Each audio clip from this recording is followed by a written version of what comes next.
Stellaris being a big game, even developers themselves tend to be taken aback by the spaghetti code and God files, and while playing there are some little almost secret-like functions, buttons and by all intentions black magic that oddly makes your life better.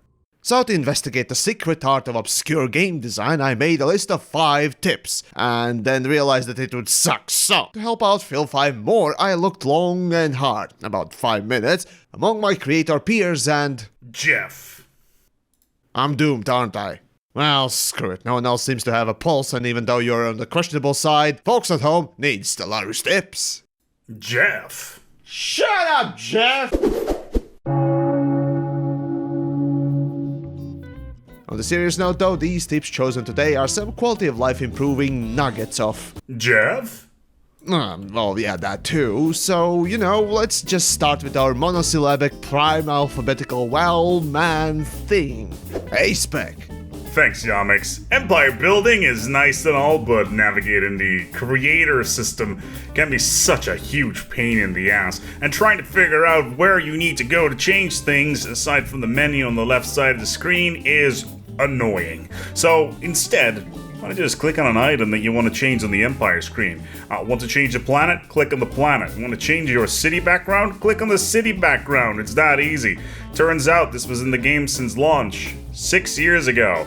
I didn't find out about this since last spring. Alrighty then. Well, let's start from the beginning. When you start a fresh game, you gain not only the resources you can see, but also you can squeeze a bit more juice out of this lemon that is your fledgling empire. To squeeze more blood out of this rock, to milk the cow to the last, to beat the dead horse, powdered remains once more.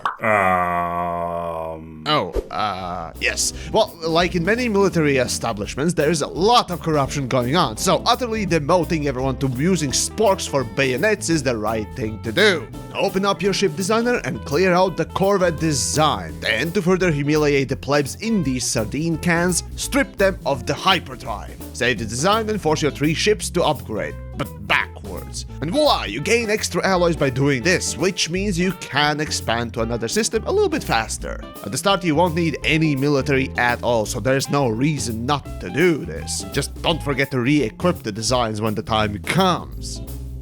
Hotkeys are cool and all, but it would be really nice if the developers actually documented them somewhere that wasn't a super obscure wiki that is in the back end of the internet. Now, obviously, there's the press M for the map, as well as control group options that you'll get with any of your standard RTSs. I'm talking about your control 1, control 2, hit 1, hit 2 to get your ship selected. However, it turns out that the U button allows for fast upgrading for star bases. This is great against repetitive strain disorder, and too bad, as I mentioned, it isn't documented anywhere. Bonus tip, the F keys actually have functionality as well. See all those icons on the left of the screen over there? You can access all of those just by hitting the F1 to F10 buttons. You don't even need to click them. Just hit 1 to F10. Here's another starter tip, this time about science ships. Like in many RTS and general strategy games, or by simply being British, you are familiar with queues, right? In Stellaris, by holding shift key and making an order for ships to accomplish, you are making a queue. Same goes with the science ships as you go and survey systems. However, you also have to right click and open the sub menu, then move the mouse and confirm the survey order. Well, there is actually a shortcut to this. I know it sounds silly just to skip one click on the mouse movement, but it is, well, semi-RTS game thing, damn it. Actions per minute count too, Well, kind of. Well, at least in multiplayer. Anyways, you see these icons? Well, you can press on one of them, it's like survey the system for example, and then you can press on a system that you want to survey, of course. The secret here is that you can also hold shift while that is active, and continue clicking on the systems to order this action continuously. This is a lot faster and easier way to mass order system surveys. So your science ship is halfway across the galaxy and you want to get it home. Well, first of all, you could just move the scientist manning set ship back into your pool and assign it to something else, and it will just magically teleport back home instantly. In Europa Universalis, we call this the magical rowboat. Anyway, your ship is still there and it may be stuck behind enemy lines, so all you gotta do is click the return fleet button. Your ship will go missing in action, for a while at least, and then magically pop up back home. Where do they go? Nobody knows. Good times. If only Voyager could figure out this little trick.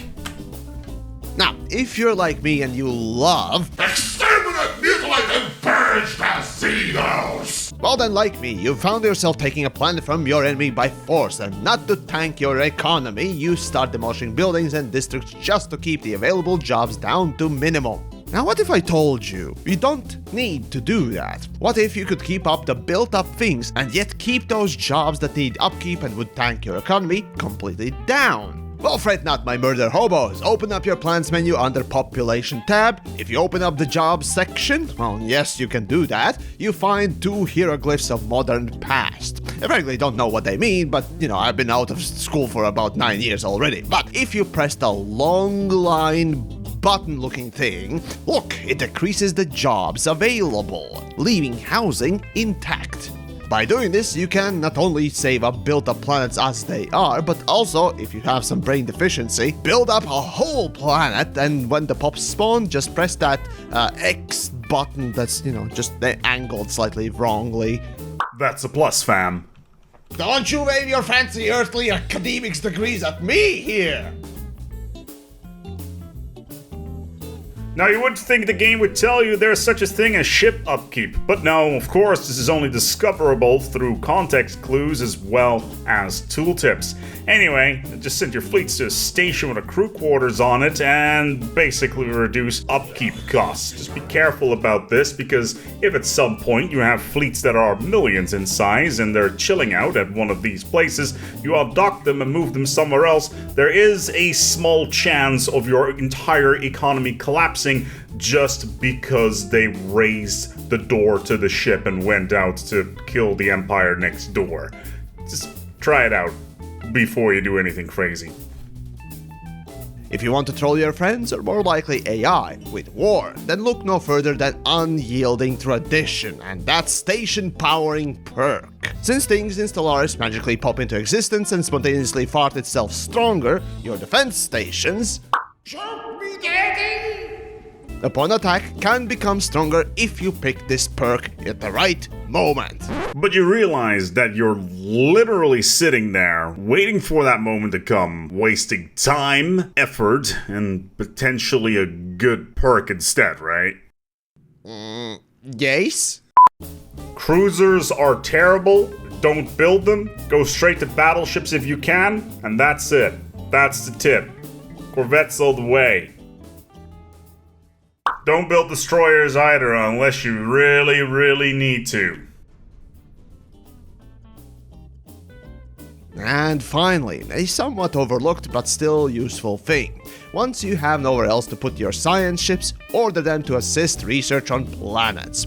Doesn't matter what planet it is, it's still helpful, though obviously prioritizing tech planets would be a smart doobla-dooba-doo. In fact, if you're rushing science early on, or in general, making sure that the planets are infested with a science ship, it's a good thing.